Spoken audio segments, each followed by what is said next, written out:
말씀을 함께 봅니다. 미가서 7장 1절에서 6절. 재앙이로다. 나여,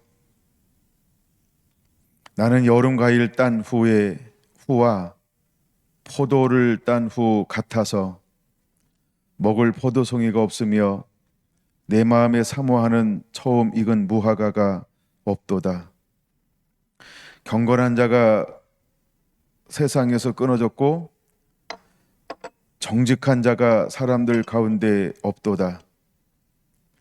무리가 다 피를 흘리려고 매복하며 각기 그물로 형제를 잡으려 하고 두 손으로 악을 부지런히 행하는도다.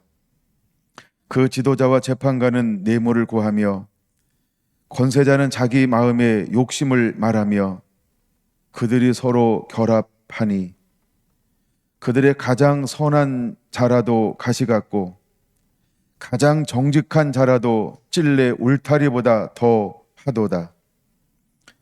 그들의 파수꾼들의 날, 곧 그들 가운데의 형벌의 날이 임하였으니 이제는 그들이 요란하리로다. 너희는 이웃을 믿지 말며 친구를 의지하지 말며 내 품에 놓은 여인이라도 내 입의 문을 지킬지어다. 아들이 아버지를 멸시하며 딸이 어머니를 대적하며 며느리가 시어머니를 대적하리니 사람의 원수가 곧 자기의 집안 사람이로다. 아멘. 멈출 수 없는 하나님의 말씀 19번째 시간입니다. 자, 오늘은 미가서 7장. 멈출 수 없는 하나님의 말씀을 서두에 다른 걸 좀 다루다가 미가서로 계속 이어서 다루고 있습니다. 그냥 선지서 하나하나를 보려는 처음에 마음도 있었어요. 그 마음이 뭔지 살짝 소개한 적이 있었는데 시작할 때 어떻게 시작한다고요? 선지서들은 여호와 하나님의 묵시라, 여호와 하나님의 계시라, 때로는 여호와께서 말씀하시니라, 여호와가 가라사대, 이렇게 이제 시작을 하는 거죠. 근데 이제 묵시, 계시로 시작하고 있다는 거예요. 그래서 우리가 하나님 말씀에 젖어지는 것, 또 이 시대는 우리가 어떤 시대에 살고 있냐 하면 이제는 하나님의 묵시, 하나님의 계시, 요한복음 16장 13절을 우리는 살아내야 하는 시대에 있다는 것입니다. 물론 초대교회부터 그 시대가 시작이 되었어요. 근데 우리가 인크루즈라고 하는 걸 한번 배웠잖아요. 수미, 상관법, 머리와 끝이 상자는 서로 상자라 그랬어요. 그게 똑같네. 그래서 앞과 끝이 같은 거예요. 처음과 끝이 같은 걸 말하는 거예요. 그러면 교회가 어떻게 시작이 됐어요? 성령의 임하심으로, 말씀의 임하심으로. 그럼 교회는 어떻게 끝날까요? 말씀이 임하고 성령이 임하고. 근데 이제 순서가 바뀌어야 되죠. 마지막 때에는 성령이 임하고 말씀이 풀어지는 거예요. 어떤 말씀이 풀어질까요? 그걸 우리는 계시라고 말하는 겁니다. 이제 초대교회는 말씀이 먼저 풀어져요. 그리고 성령이 임하고 그 다음에 때에 맞는 말씀과 계시. 그래서 두 가지를 표현하는 것이 요한계시록에는 두 가지로 표현하고 있어요. 그래서 하나님의 말씀과 예수 그리스도의 복음, 이렇게 이제 요한계시록에는 여러 번에 걸쳐서 말씀을 하고 있죠. 그러면 수미상관법에 의하여 마지막 때에는 어떤 시대가 올 것인가, 이걸 우리가 믿음으로 취하고 이것을 사모해야 하고 우리가 그렇게 쓰임 받는 하나님의 사람들이 몽땅 돼야 할 줄로 믿습니다. 그래서 우리는 성령이 먼저 임해야 합니다. 영의 사람이 돼야 돼요. 그래서 육을 따르는 것이 아닌 영의 사람. 그래서 영의 생각을 많이 할 줄 아는 그런 은혜들이 우리 안에 임해야 합니다. 그럼 우리가 영의 사람이 되면 그 사람에게만, 이게 굉장히 중요한 단어예요. 그 사람에게만 주어질 거예요. 뭐가요? 계시요. 그러니까 새로운 차원의 아버지의 마음이 그 사람에게만 주어져요. 근데 오늘 저 본문 말씀에 쓰는 그런 부분들이 나오긴 할 겁니다. 예를 들어 이제 4절에 보면 4절이 어떤 부분의 또 핵심 중에 하나인데, 먼저 4절 볼까요? 물론 1절부터 봐야 되지만 4절도 중간부터 보죠. 4절 이렇게 말합니다. 가장 어떤 사람이 있어요? 선한 자가 있어요. 두 번째, 가장 어떤 자가 있어요? 정직한 자가 있어요. 그러니까 그 시대에 1차적으로는 이제 미가 선지자가 활동하던 시대, 그 우리가 요담 왕이 살 때, 아하스가 살 때, 히스기야가 살 때, 그 시대에 가장 선한 자가 있는데 그는 어떻다고요? 가시 같아요. 아파. 너무 불편해. 그리고 너무 상처를 많이 받아. 상처를 많이 주니까 누가요? 가장 그 시대의 선한 사람인데요. 자꾸 사람에게 뭘 준다고요? 가시요. 상처요. 아프며 찔르면 아파. 가까이 하면 아파. 왜요? 가시가 있대요. 몸에도 가시가 있고요. 눈에도 가시가 있고요. 혀에도, 혓바닥에도 말에도 가시가 있고요. 온몸에 가시 투덩이에요, 막. 근데 그 시대가 가장 선한 자가요. 두 번째 누가 있다고요? 가장 정직한 자가 있어요. 근데 그 사람은 어떻다고요? 찔레 울타리보다 더 하리라.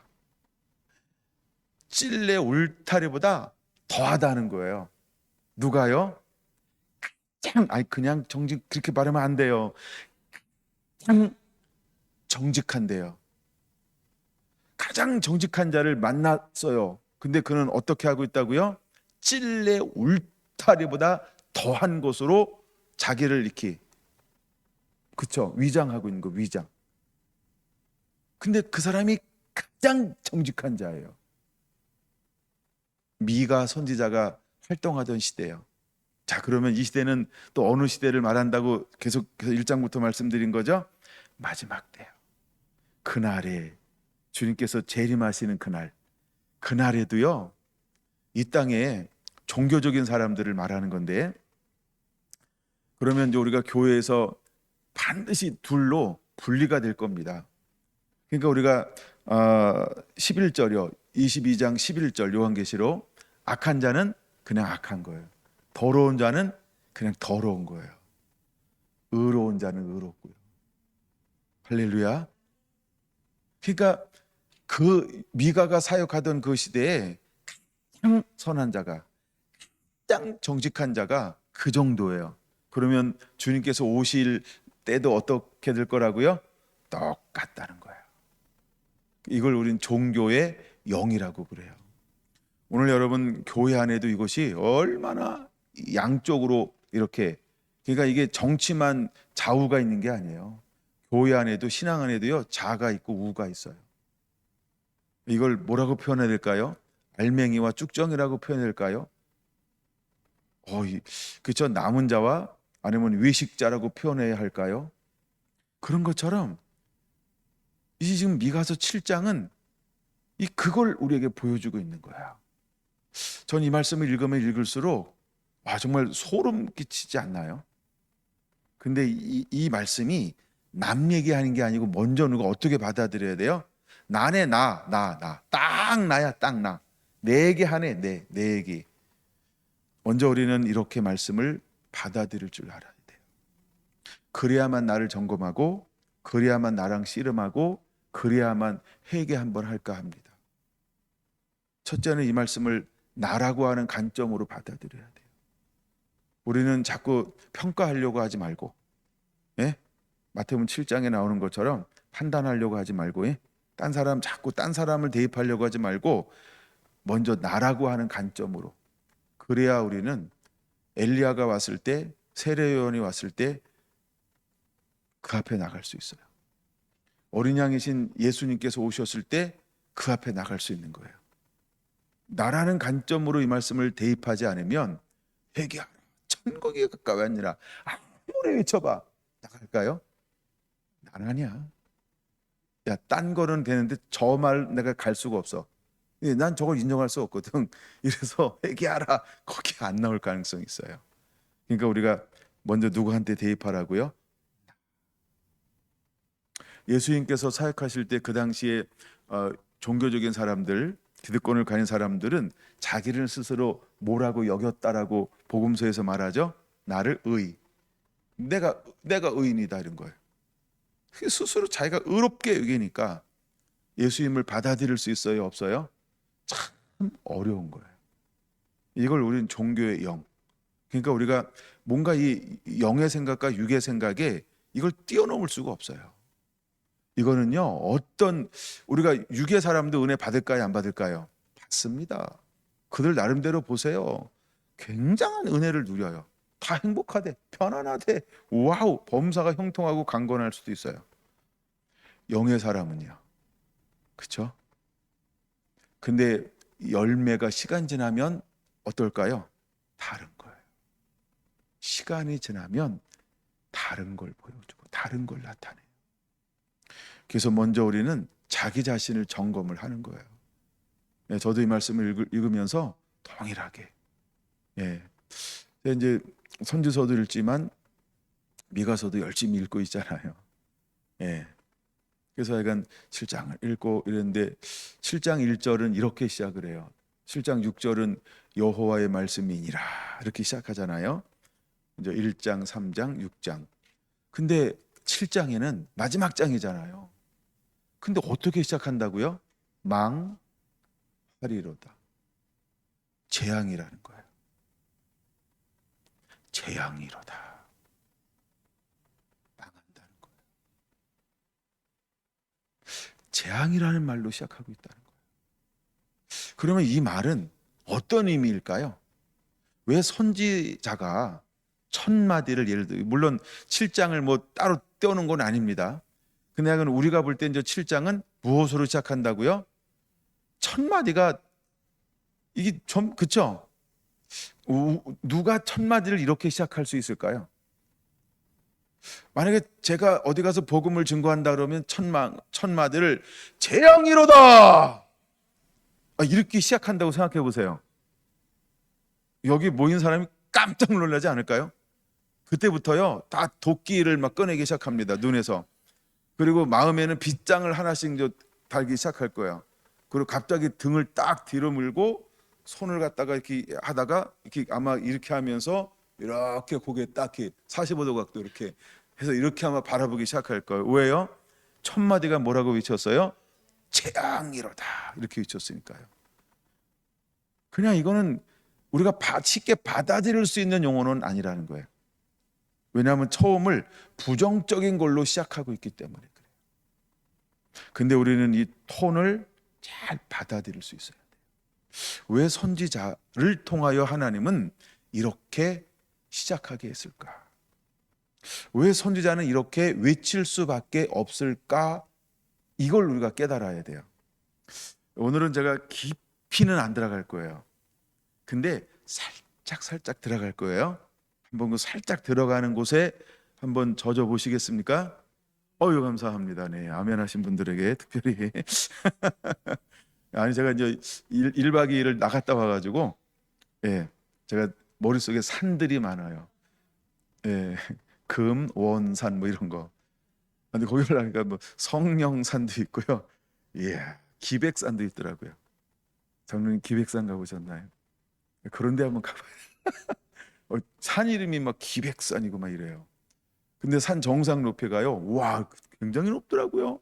1335m예요. 거기는 못 가봤습니다. 금원산. 예, 야, 근데 그게 문제예요. 너무 좋아요. 막 이 얘기하면 재밌는데 하여간 너무 좋아요. 산이 깊다 보니까 뭐가 많아요? 골짜기. 막 물이요. 얘들이 막 우리 교회보다 더 시끄러워. 얼마나 철철철철철 막 흐르는지 너무너무 시끄러워요. 근데 이제 계곡의 특징이 있잖아요. 나무들은 어떤 특징을 가지고 있을까요? 우리 윤건사님처럼요 쭈쭈해 쭈쭈. 이야, 그냥 막 살려고 하늘을 향하여 막 얼마나 멋있게 뻗어 있는지 몰라요. 거기까지. 아유, 할 얘기가 많아요. 그러니까 이걸 살짝 봐야 된다 이 말이에요. 이제 이해해 주시고요. 근데 너무 재밌을 거예요. 한번 해볼게요. 이제 39분이니까 한번 해볼게요. 자, 자, 1절부터 그럼 한번 해볼까요? 재앙이로다. 왜 재앙일까요? 거기 보면 없다, 없다, 없다. 2절까지 없다라는 말이 몇 번 나올까요? 없으며 없도다, 없도다. 3번 나오죠. 근데 어떻게 이제 이스라엘이 어떻게 없을까요? 근데 우리가 하나 전제로 해야 되는 게 무엇이냐 하면 13절 6장 13절을 한번 봐야 됩니다. 전제로 해야 되는 게 뭐냐면 그러므로 나도 너를 쳐서 병들게 할 것이고 내 죄로 말미암아 너를 항폐하게 할 거야. 14절 너 먹어도 배부르지 못할 거고 너 속이 항상 빌 거야. 야, 너 감추어도 아무리 짱박아도 그쵸 보존되지 못하고 썩고 없어지고 소멸될 거라는 거죠. 그 다음에 15절 내가 씨를 뿌려도 추수하지 못할 거야. 감람 열매를 밟아도 기름을 내 몸에 바르지 못할 것이고 포도주를 밟아도 술을 마시지 못할 거야. 이게 이제 전제가 되는 거예요. 그럼 왜 이렇게 됐다는 걸 알죠? 하나님을 떠났기 때문에. 즉 예배보다 그렇죠? 그는 어떤 교회에 빠졌다 그랬어요? 외식주의. 이게 이제 6장이에요. 근데 외식에 빠졌어요. 그럼 마지막 때도 교회가 어떻게 될까요? 외식에 빠질 거라는 게 교회가요. 즉 교회가 외식에 빠진다라고 하는 건 누구예요? 김경수 목사가 성도들이 똑같이 외식에 빠질 수 있다. 그 위험이 있다는 걸 우리가 경각하라고요. 그 상태에서 이 첫 마디를 하는 거예요. 재앙이로다. 이렇게 시작하는 거예요. 그 왜 재앙이냐는 거죠. 자 보세요. 1절 나는 이제 선지자를 말하는 거죠. 나여 나는 여름 과일을 딴 후 같아서.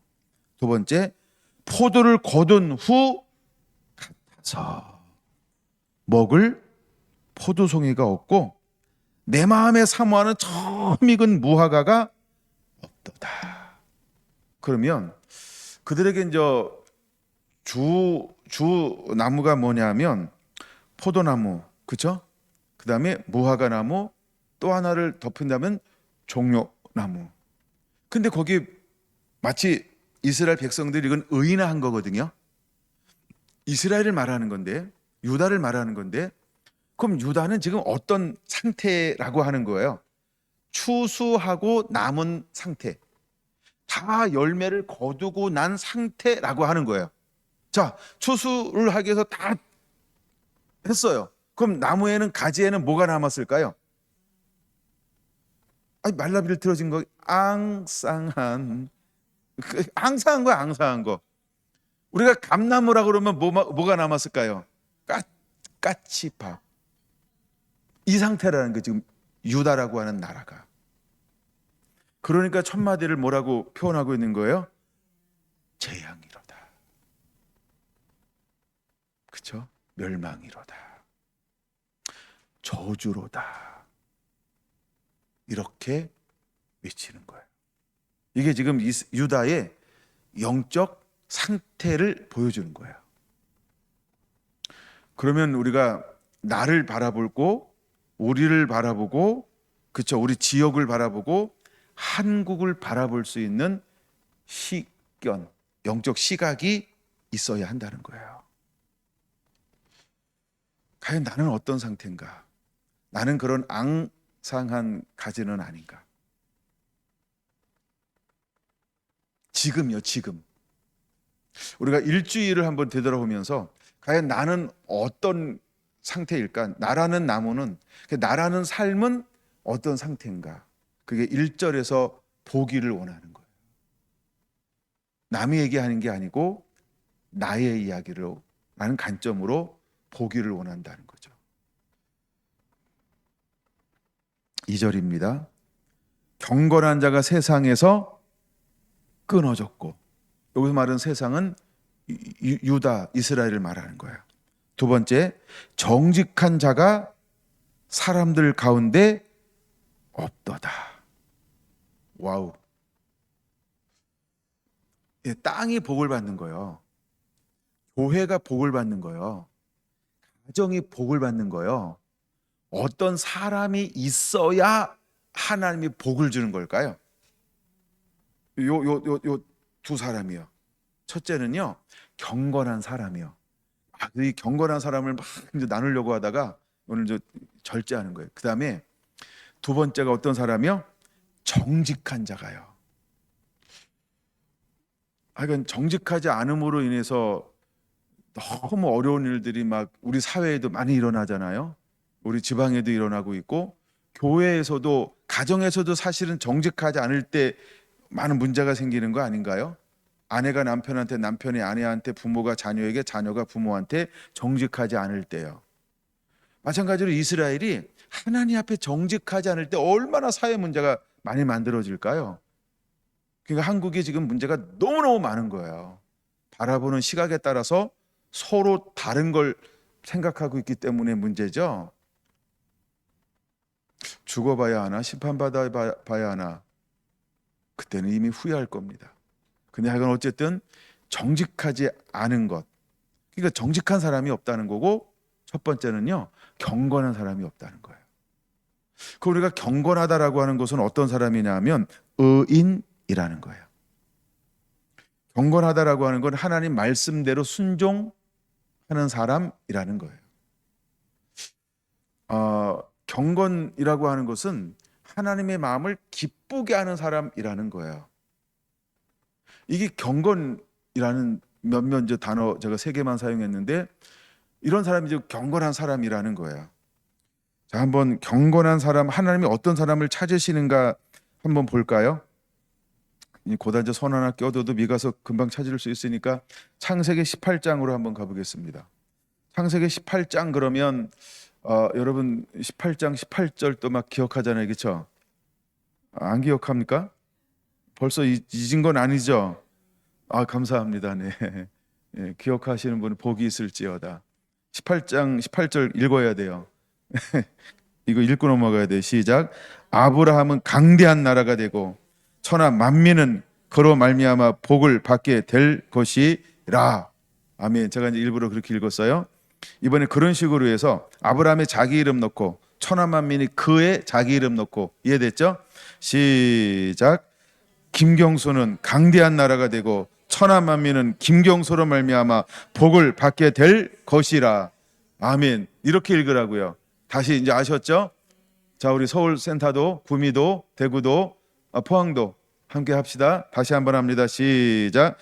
김경수는 강대한 나라가 되고 천하 만민은 김경수로 말미암아 복을 받게 될 것이라. 아멘. 아멘. 아멘. 이번에 좀 이렇게 싸움을 좀 일으키려고 해요. 여러분들이 사랑하는 사람 이름을 한 명만 불러보겠습니다. 그 싸움을 일으키는 거예요. 자, 같이 하셔야 됩니다. 내가 사랑하는 사람의 이름을 넣어서 부르는, 크게 하셔야 돼요. 듣게. 시작. 천한석은 강대한 나라가 되고 천하 만민은 천한석으로 말미암아 복을 받게 될 것이라. 아멘. 아멘. 사랑하는 사람이 또 있다고요?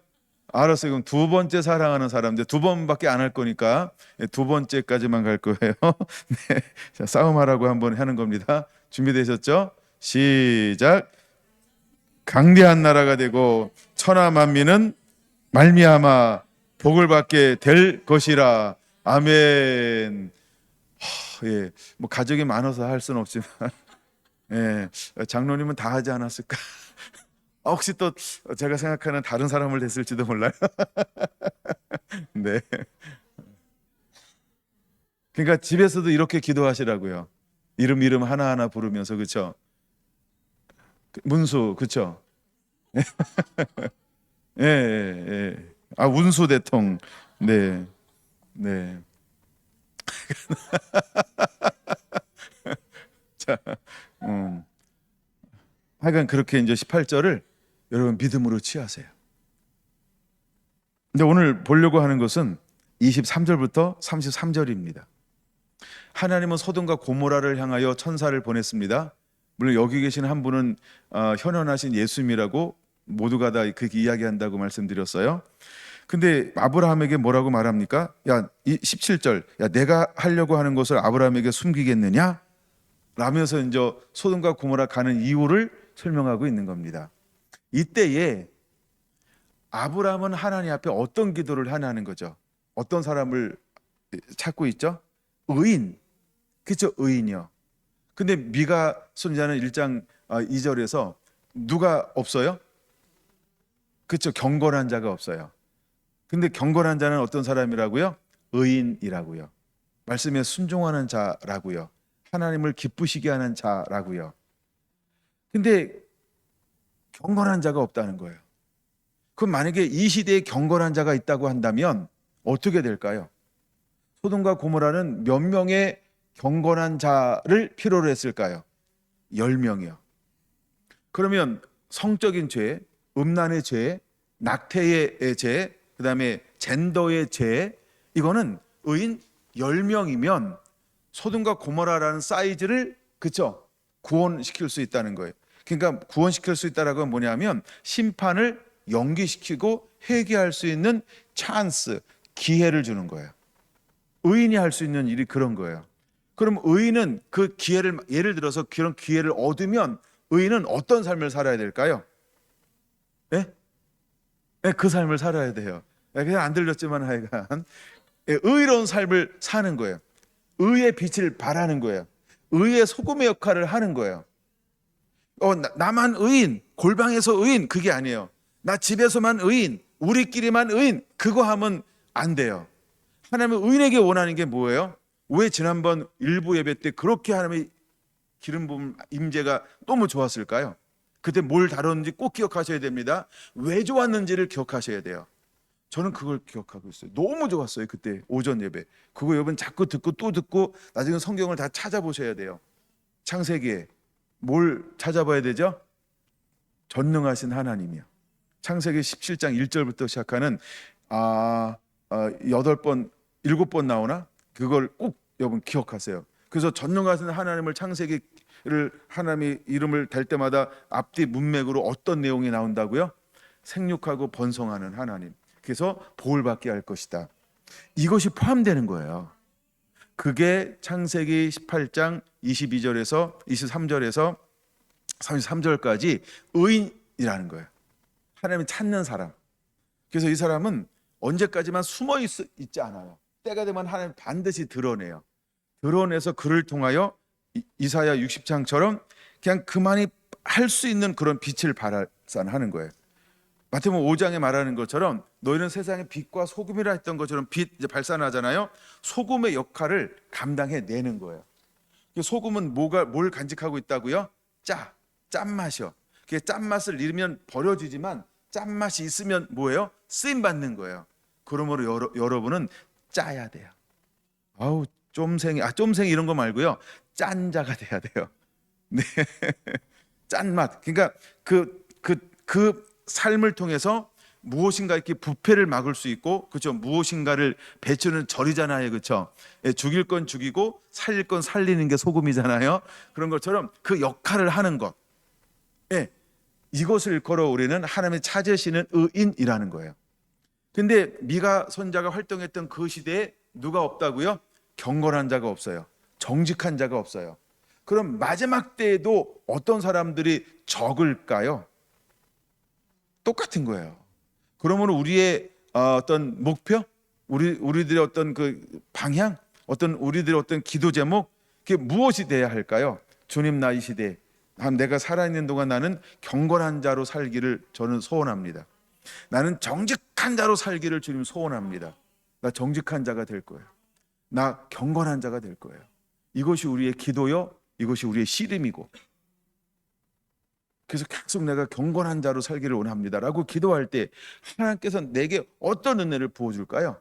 경건하게 살 수 있는 하늘의 재원들, 성령과 말씀, 환경을, 모든 능력과 권능을 하나님이 부어주게 될 거라는 거죠. 그래서 하나님은 어떤 사람을 찾냐 하면 소돔과 고모라에 의인 10명이 필요로 했던 것처럼 이 시대에 하나님이 필요로 하는 사람은 의인, 즉 경건하게 사는 사람이라는 것입니다. 우리가 그런 사람이 되기를 원합니다. 에레미야 5장, 두 번째 렘 5장.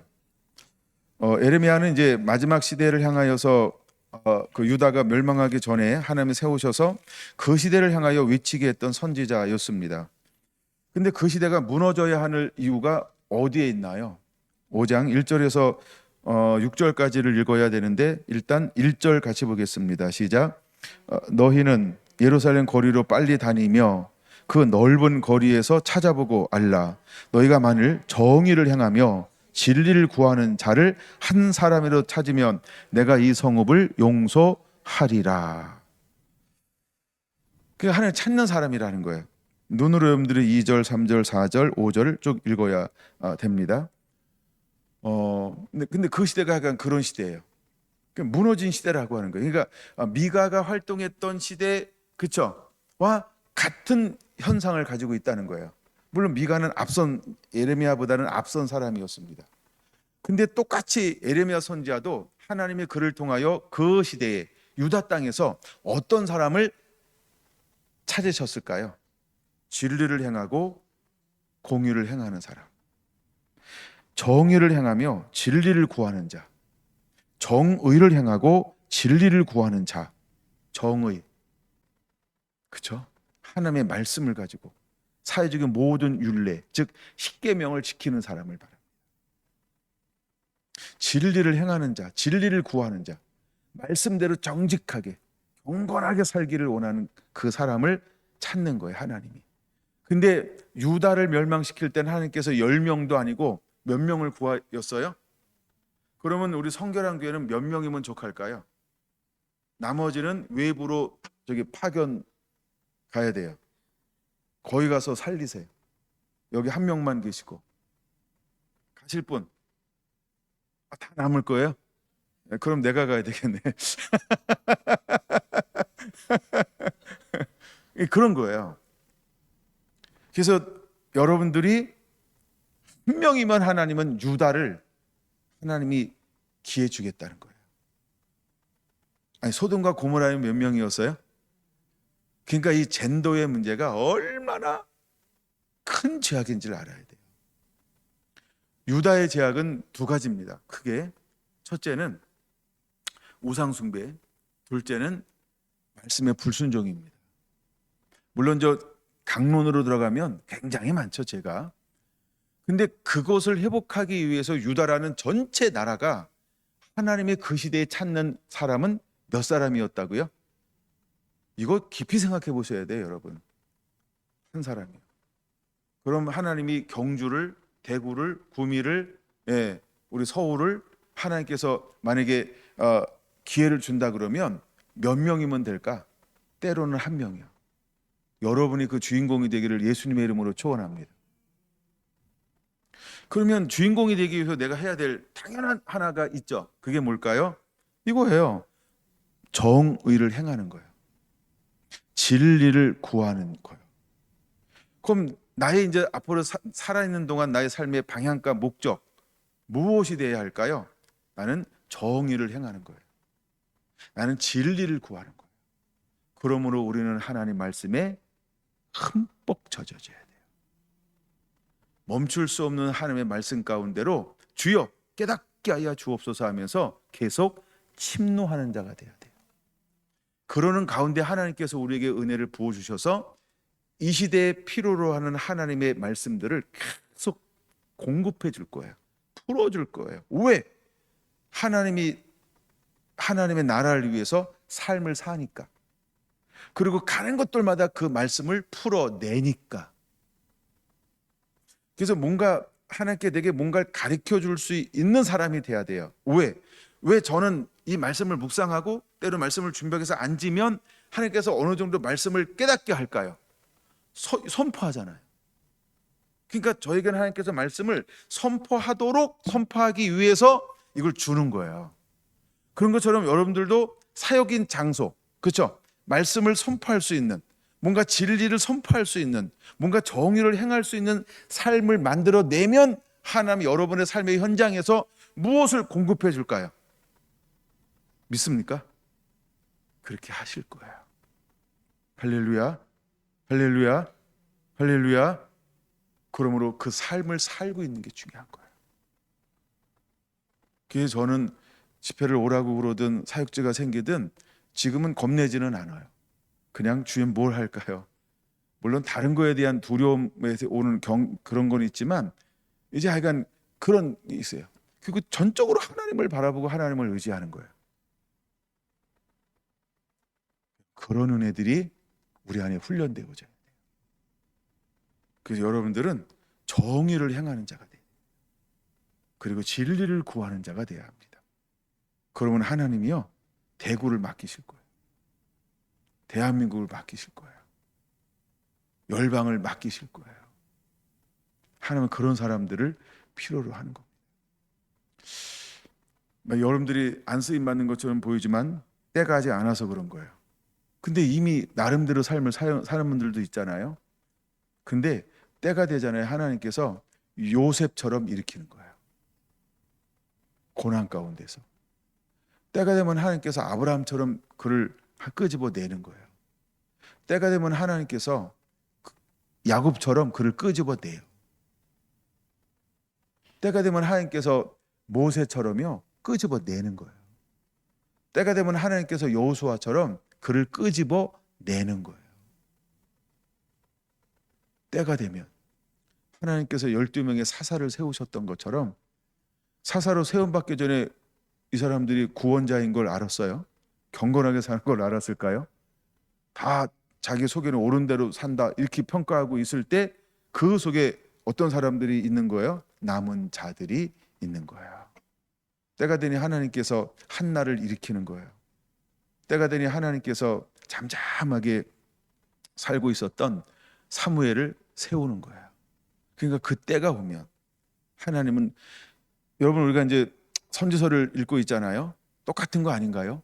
이사야도 하는 거 어떻게 불러요? 어느 날 갑자기요. 에레미야 어떻게 불러요? 어느 날 갑자기요. 에스겔, 우리도 강가 좀 거닐까? 그냥 어느 날 갑자기 하나님의 영이 그를 방문하는 거예요. 할렐루야. 여러분들 똑같습니다. 갑자기 오는 거예요. 우리가 성령을 구할 때 그날인 줄 알았나요? 아니요. 갑자기 나도 놀래고 다 놀래고, 그쵸? 예, 하나님만 안 놀랄 거예요. 너 이렇게 놀라니? 이러고 같이 놀랄 줄지 모르겠지만 그때가, 이거 하나님의 때가 오면 그날이 우리에게 오는 거예요. 그럼 우리가 그 날을 기다리는 사람은 어떤 삶을 살아야 되냐고요. 그렇죠? 지금 저 에레미야 보고 있나요? 에레미야는 어떤 삶을 살아야 되죠? 정의를 행하는 자, 진리를 구하는 자. 미가서에는 경건한 자, 정직한 자. 그렇죠? 그다음에 창세기 18장에는요, 의인이 있느냐, 말씀을 순종하여 그대로 사는 자가 있느냐. 하나님이 이런 사람들을 찾으신다라고 하는 것입니다.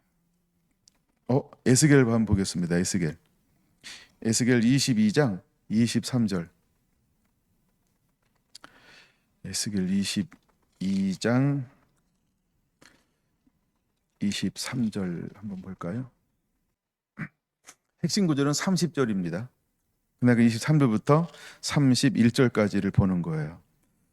24절. 인자야, 너는 그에게 이르기를 너는 정결함을 얻지 못할 땅이요 진노의 날에 비를 얻지 못한 땅이로다 하라.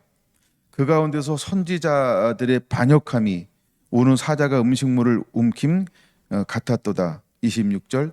제사장들은 내 율법을 범하였으며. 27절. 그 가운데 그 고관들은 음식물을 삼키는 일이 같아서 불의한 이익을 얻으려고. 28절. 선지자들은 그들을 위하여 회를 칠하고 스스로 허탄한 이상을 보며 거짓 복수를 행하며. 29절. 이 땅 백성은 포악하고 강탈을 일삼고 가난하고 궁핍한 자를 압제하고 나그네를 부당하게 학대하였으므로. 다 체크해 놓은 거죠. 자, 25절 누가 타락했어요? 선지자들이 타락했어요. 26절 누가 타락했어요? 제사장들이 타락했어요. 27절 누가 타락했어요? 고관들, 모든 공무원들, 위정자들 다 타락했다 이 말이에요. 그 다음에 28절 누가요?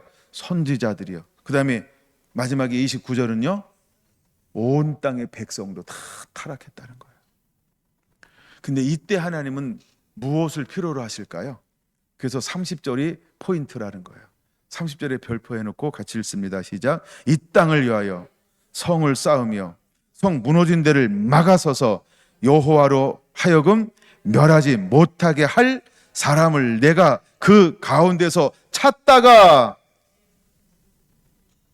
그렇죠?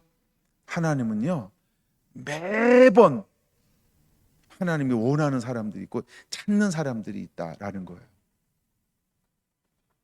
그럼 우리가 이제 마지막 때를 살아간다?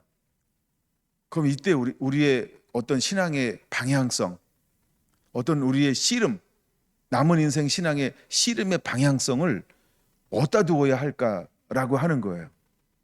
하나님이 찾는 사람이요, 기뻐하는 사람이요, 의인이요, 경건한 자요, 성 무너진 데를 막아설 수 있는 사람이요. 거기다가 옆에다 하나 성경을 적어 놓으세요.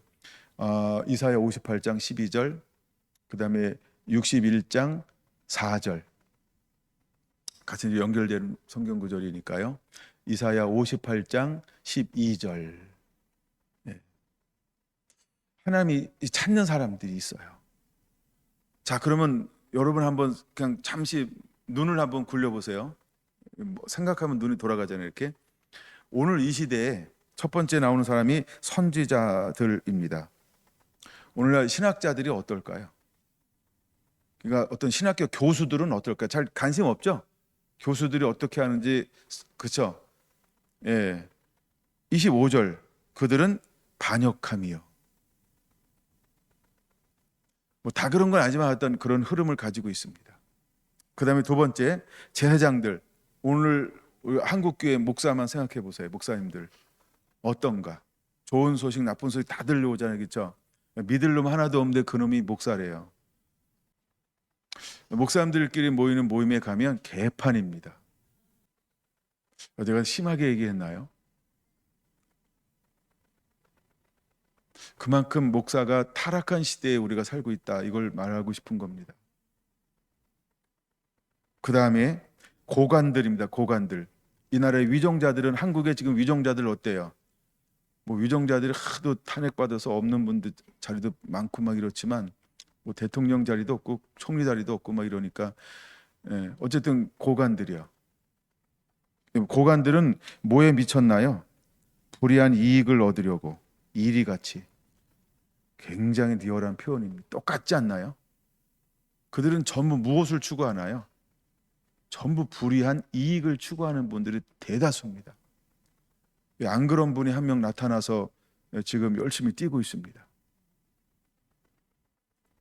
자, 그 다음에 28절 누가요? 선지자들.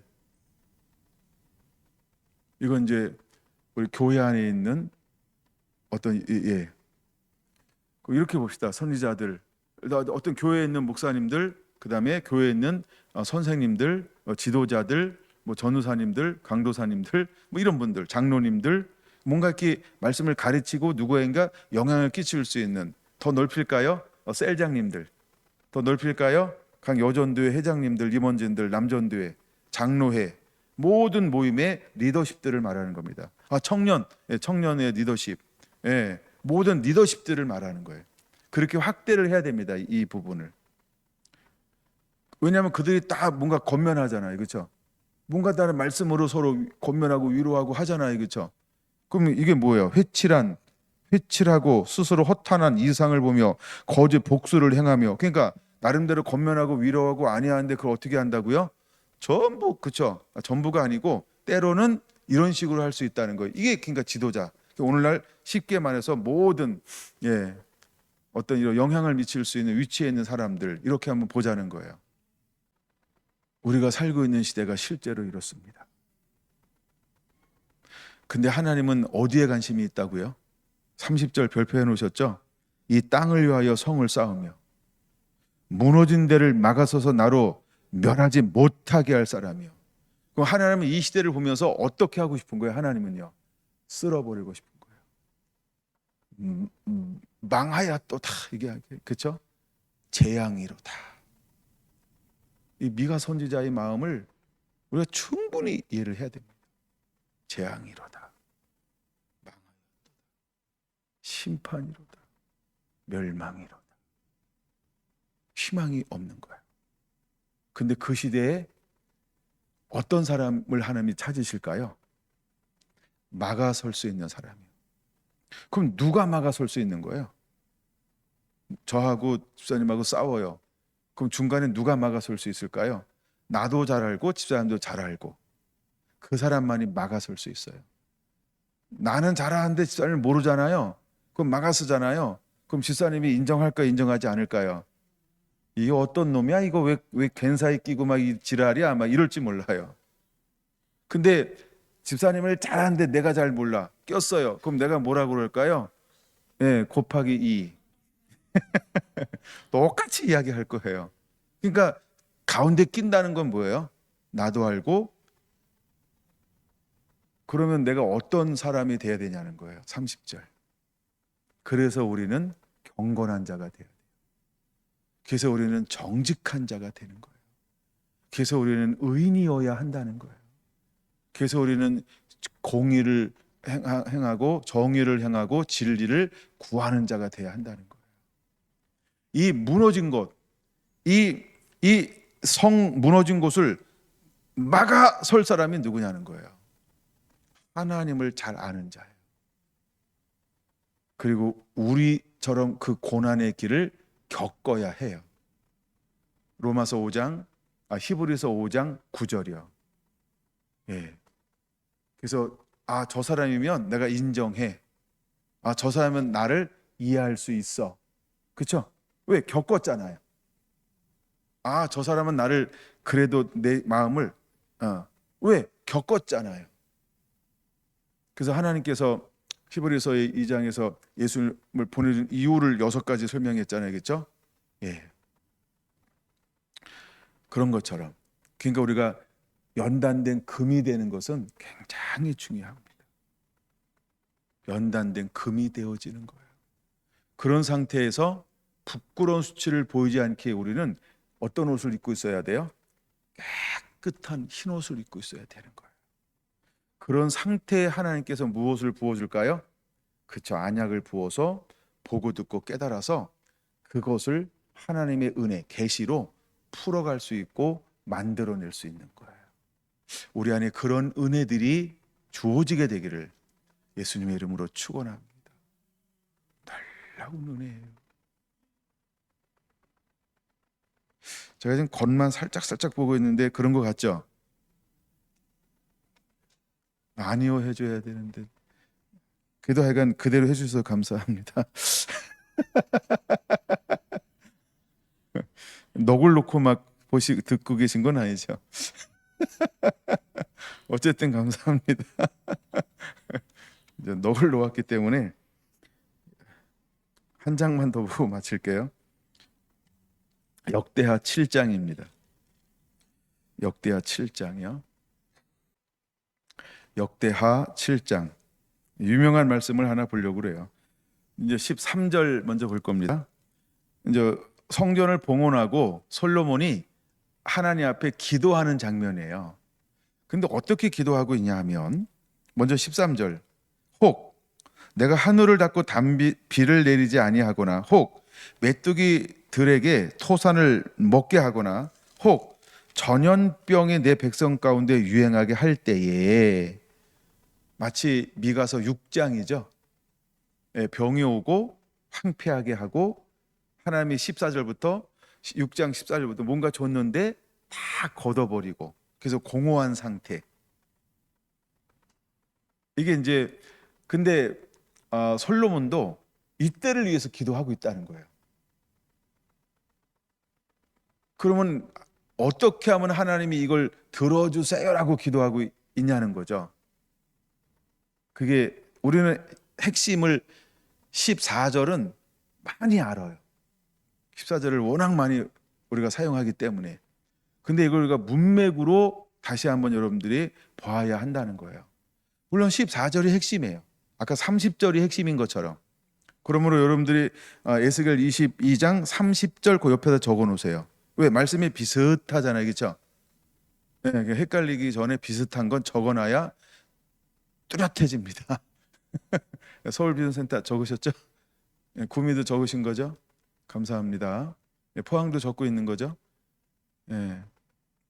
자, 네, 에스겔 22장 30절 그 옆에다 적으라고요. 역대하 7장 14절 옆에다가. 자, 감사합니다. 웅성웅성하면 제가 다시 이렇게 안내를 해주니까. 자, 그럼 14절 같이 읽습니다. 시작. 내 이름으로 일컫는 내 백성이 그의 악한 길에서 떠나 스스로 낮추고 기도하여 내 얼굴을 찾으면. 아멘. 자, 그러면 하나님은 어떤 사람을 찾으시는 거예요? 그쵸? 악한 길에서 스스로 떠나, 악한 길에서 떠나 스스로 낮추고 기도하며 하나님의 얼굴을 찾는 사람을 찾으시는 거예요. 그러면 내가 이제 나라고 한번 적용해 보자 그랬잖아요. 그럼 내가 정말 먼저 해야 될 것이 무엇인가를 너무나 명확하게 보여주는 것은 역대하 7장 14절인 거예요. 그러면 우리가 이제 앞으로 이제 다시 말씀을 역대하 7장, 에스겔 22장, 에레미야 5장, 창세기 18장 이렇게 한번 다시 올라가면서 다시 한번 묵상해 보세요. 뭐가 보이나? 이제 우리가 창세기 18장부터 내려올 땐 남이 얘기야처럼 내려왔잖아요. 거기 의인 50명 중에 내가 낄까? 그렇죠. 10명 중에 낄까? 이렇게 했단 말이에요. 그렇죠. 근데 이제 그러니까 그건 아무 생각 없이 왔단 말이에요. 근데 이걸 다시 역으로 해서 한번 올라가 보자는 거예요. 그리고 역으로 하면서 올라가면서 과연 내가 이 삶을 살고 있는가? 라는 관점으로 한번 이걸 생각해 보자는 거예요. 훨씬 다가올 겁니다. 그리고 정말 가장 극악한 이 땅 가운데 패역함이 있을 때 어쩌면 그 10명 중에 한 사람으로 여기 있는 분 한 분 한 분들이 채워질지 몰라요. 단 이걸 삶을 그렇게 역으로 각성해서 붙잡고 살아갈 때 하나님은 이런 사람들을 이 시대에 찾고 있는 거예요. 여러분 2025년 오늘 5월 마지막 날은 아니죠. 5월 30일 내일이 마지막이네요. 12시 넘길까? 그래서 그런 사람을 찾는 거예요. 오늘이요. 그러니까 이 미가서에는요. 너무너무 하나님께서 105절밖에 안 되고 7장밖에 안 되지만 참 많은 걸 담아 놓으셨어요. 마치 성경 전체를 우리에게 보여주고 있어요. 모든 선지자들을 통해서 우리에게 하고 싶은 말씀을 미가서 1장부터 7장까지 105절밖에 안 되는데 거기에 다 집어넣었어요. 하나님께 거기다가 다니엘도 집어넣고 요한계시록도 집어넣고, 그러니까 하나님께서 마지막까지 하고 싶은 말씀을 다 집어넣은 것처럼 보여요. 그래서 여러분들이 미가서를요 한번 흠뻑 빠져보세요. 제가 나눠줬던 것 플러스 여러분들이 묵상하는 것 이렇게 함께 한번 이렇게. 물론 제가 다 나누진 않았지만 그래도 약간 아주 핵심되는 것들은 거의 다 나눴어요. 그 중에 이제 이거 좀 나누면 좋겠다 이런 게 몇 개 있긴 한데 그냥 통과해 버렸어요. 그러니까 여러분 다시 미가서를 한번 듣고 또 미가서를 묵상하면서 이 시대를 한번 내가 왜 하나님 말씀에 흠뻑 젖어져야 하기 위해서 멈출 수 없는 하나님의 말씀의 사람이 되어야 하는가? 여러분들이 그렇게 은혜에 붙들림 당하게 되기를 원합니다. 그 다음에 이게 14절로 끝나면 안 되고요. 이게 사실 22절까지 같이 가야 돼요. 제가 좀만 더 읽어볼게요. 끝까지는 안 가는데 15절 볼게요. 이제는 14절을 전제로 하는 거예요. 그러니까 이제는 뭐냐, 14절에 사람이 나타났고 가로막았고 그래서 하나님께서 죄를 그 땅에서 사하고 그 땅을 고치기 시작할 때 이 의미예요. 그게 이제라는 단어예요. 자, 이제 이곳에서 하는 기도에 내가 눈을 들고 귀를 기울일 것이다. 이는 내가 이미 이 성전을 택하고 거룩하게 하여 내 이름을 여기에 영원히 있게 하였음이라. 내 눈과 내 마음이 항상 여기에 있으리라. 그럼 우리가 이제 두 가지 방법이에요. 하나는 열방으로 파송 가야 할 사명이 있어요. 근데 또 하나가 있어요. 그게 뭘까요? 골방이라는 거예요. 다시요, 다윗의 장막이라는 거예요. 다시요, 하나님의 여기 성결한 교회처럼 교회라는 거예요. 다시요, 내가 예배하는 곳, 그곳을 말하는 거예요. 거기서 하나님의 얼굴을 구하며 기도하면 어떻게 하시겠다는 거예요? 그렇죠? 이 땅을 고치겠다는 거예요. 이 땅을 치료하겠다는 거예요. 이제 미가서에서 나오는 것처럼 남은 자들이 돌아오는 것처럼 그 사람들이 너의 그 중보로 말미암아 돌아오게 될 것이다.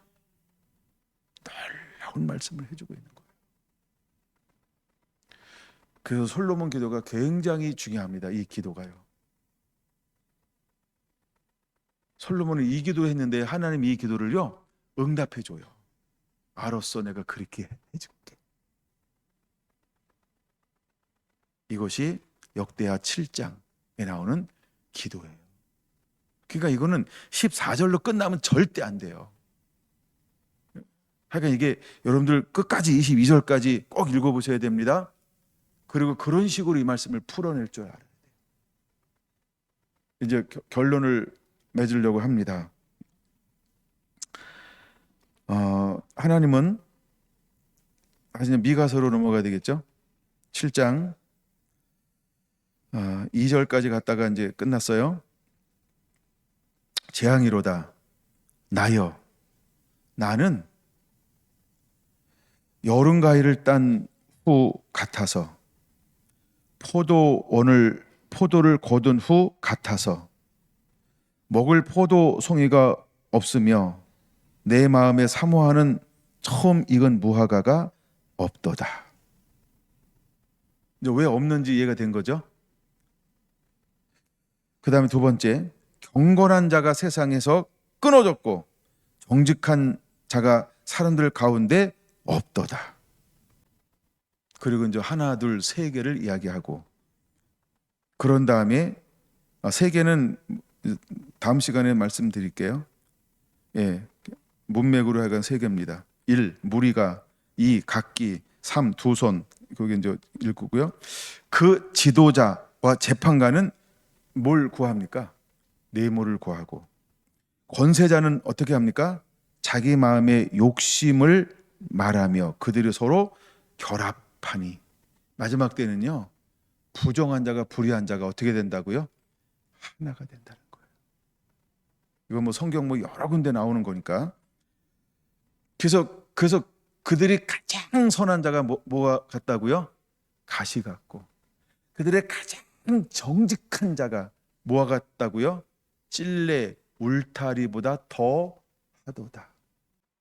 근데 이때 하나님은 우리에게 찾는 사람이 있습니다.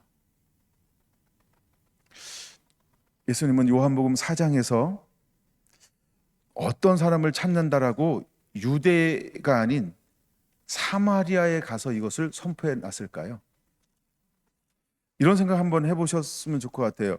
왜 예수님은 유대인들을 위해서 오셨잖아요. 근데 왜 유대인들에게 아닌 찾는 사람을 어디 가서 이야기해요?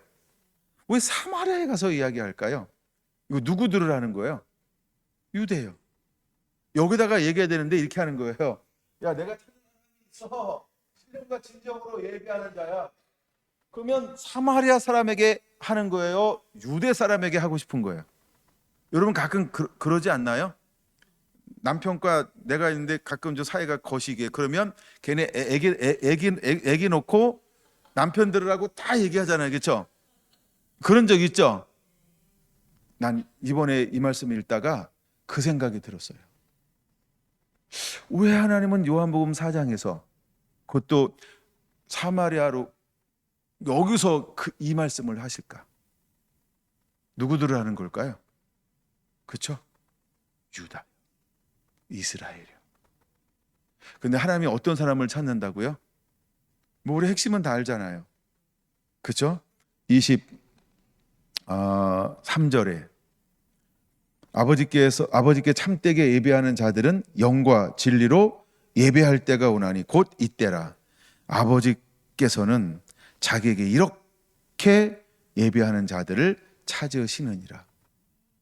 하나님은 누구를 찾아요? 예배하는 자요. 어떻게 해요? 영과 진리로. 그러면 아까 말씀드렸잖아요. 마지막 때가 인크루즈에서 수미 쌍간법에 의해서 마지막 때 하나님은 어떤 사람을 찾는다고요? 성령이 충만합니다. 그래서 말씀의 사람을 입니다. 그에게는 계시가 부어질 겁니다. 이 사람은 단순히 계시적 사역자가 아니고요. 첫째, 뭐 하는 사람일까요? 첫째, 이 사람은 뭐 하는 사람일까요? 예배자요. 지난 6장에서 우리가 하나님이 찾는 것은 형식적, 외식적인 것이 아니고 뭘 찾는다 그랬어요? 하나님의 말씀을 그대로 실천하고 순종하는 그 예배자요. 우리가 세 단어로 살펴봤습니다. 첫째는 뭐라고요? 정의를 행하며, 둘째는요 인자를 사랑하며, 셋째는 겸손한 자. 그게 바로 요한복음 4장 23절인 거죠. 하나님은 그렇게 예배하는 자를 찾는 거예요. 그러므로 멈출 수 없는 하나님의 말씀에 깊이 젖어지고 하나님의 말씀에 흠뻑 젖어져서 우리가 주님 한 분만을 예배하는 우리 성결한 교회 성도가 되기를 예수님의 이름으로 축원합니다. 아멘. 기도합니다.